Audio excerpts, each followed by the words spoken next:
Basta maklear lang natin na yung power is matanggal bago sila magbaklas. Kasi for safety nila yon. And yung mga gamit natin dito, nilalagay lang natin sa holster natin para mas madali natin makuha nasa katawan natin. Babaklasin lang yung itong panel, i-disconnect yung doon sa main cutout, i-disconnect para makuha tong wire na to. Hey mga lods, good morning mga lods. So 6 AM ng umaga ngayon mga lods.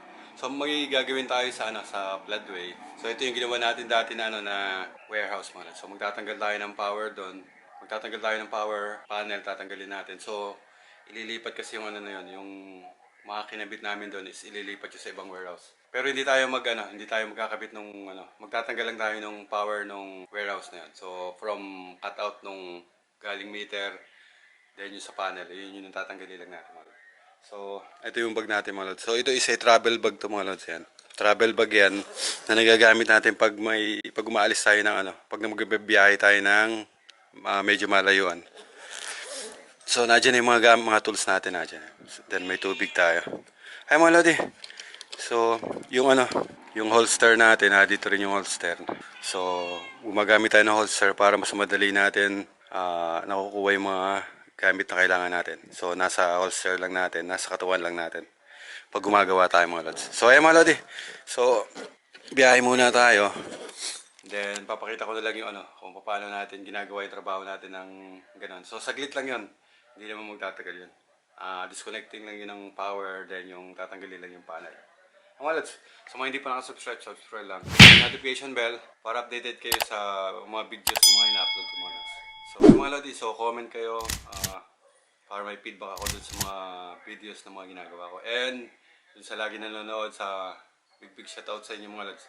So shoutout sa mga tao na nanonood ng video mga lods. And dun sa ibang nagpapa-shoutout. Ayan mga lods, shoutout muna natin yan.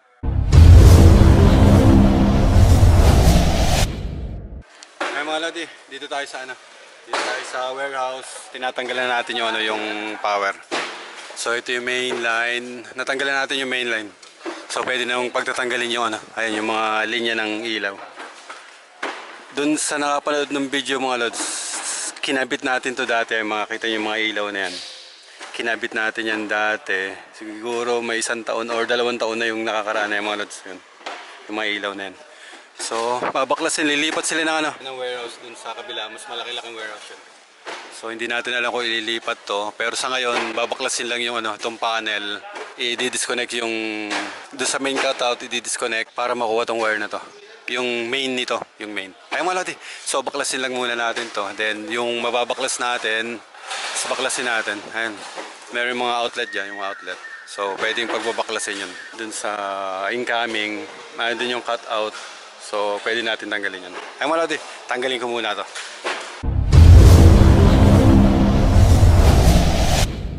Ay mga lodi. So, isa na lang yung tatanggalin na ilaw. Yung mga na dun sa beam, makita nyo dun sa beam wala na. Tsaka dun sa likod. Dito wala na rin dito. So, ayan, shoutout. Sila yung nagtatrabaho dun sa bodega. So, itong bodega dito is, dito sila dati, ngayon lumipat sila dun sa mas malaki. Ay, mga din, last na yung, last na tinatanggal na yun.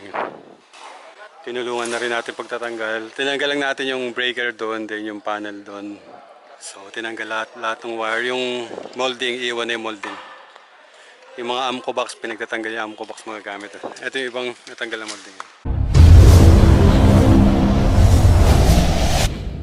Ay mga lodi. So, nakatapos tayo. Ayan yung pinagtatanggal natin. Ito yung box. Yung panel na tinanggal natin.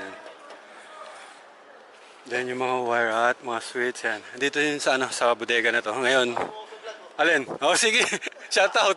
Ayan, shoutout. From Kalumpang yan. Ayan, shoutout tayo kay Ang pangalan mo? From Kalumpang. Kababayan ka lugar natin yan. Mga lodi, dito yung ginawa natin dati na warehouse. Ngayon ililipat yan dun sila nalipat. Dun sa warehouse na yun. Mas malaki warehouse na yun. And hindi na nila pinalagyan na ilaw kasi may ilaw na. May high bay light. Yan, si katropa natin. Shoutout.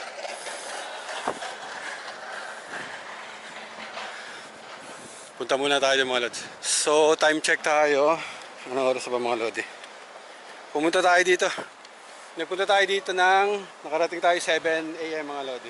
So, 8:50, natanggal natin yung power sa natanggal natin yung power sa doon. Then yung mga picture na ilaw, tinanggal. Pati yung mga box. Ay, sige, may tubig ako dito. Ay mga lodi, dito sila ngayon Dito sila ngayon Okay. Thank you. 2 hours. Di ka naman CR ba? Hindi na siguro. Hindi na. Iyaan ko lang tong gamit. Iyaan ko lang tong gamit. Sabi ko sa'yo, saglit lang. Bigay ko lang dito sa kabit.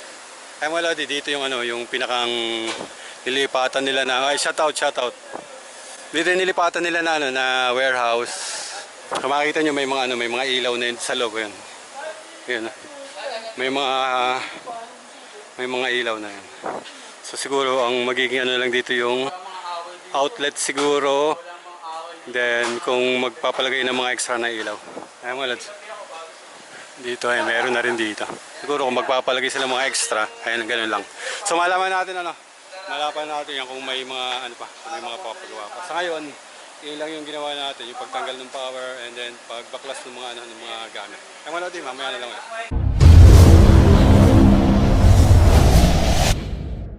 Ay mga lodi, so yung mga gamit natin dito, nilalagay lang natin sa holster natin para mas madali natin makuha nasa katawan natin. So ito lang naman yung mga gamit na natin. So puro baklas lang ginawa natin. Gloves, yan.